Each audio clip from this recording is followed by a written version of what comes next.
Magandang umaga po. Dito naman po tayo. Bago tayo mag-start, check muna natin yung makina ng ating sasakyan. Check muna po natin yung langis, tubig.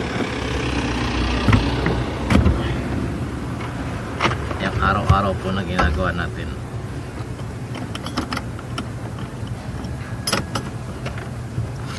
Ito, buksan po natin yung makina.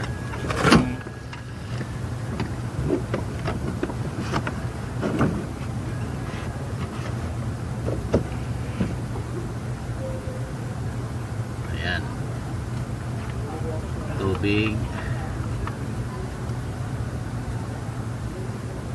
Okay.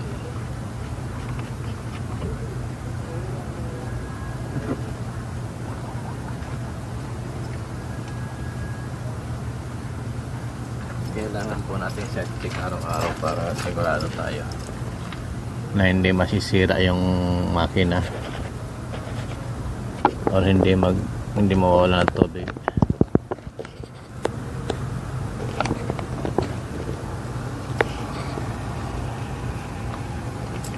Ayan, radiator, motor radiator, okay. Nagawa siya ng kaunti. Kahapon po, chinek na rin natin siya. Ang pinakamahalaga po na i-check natin yung langis.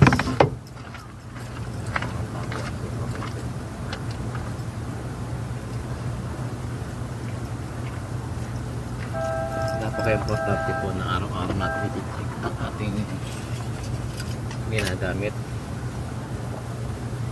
Kasi okay pa naman yung langis niya. Medyo matagal pa siya kasi 70,000 siya ay GS oil, 70,000 kilometers. Ngayon nasa 60 plus pa lang tayo. And then yung ating brake fluid, pero malayo yung camera. Linisin po muna natin ng konti. Ito po yung battery.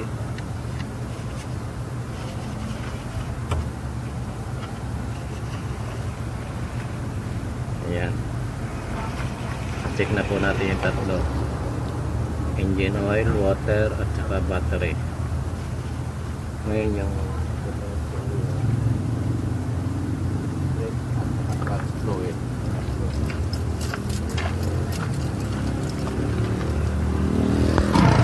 Dito po sa ating sasakyan, ang brake fluid po niya ay nandito sa may manibela.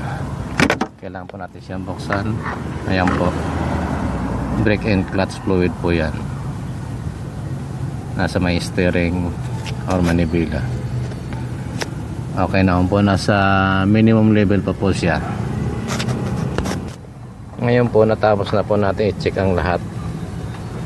Ayan po yung gulong, okay naman po, magkabilaan po siya.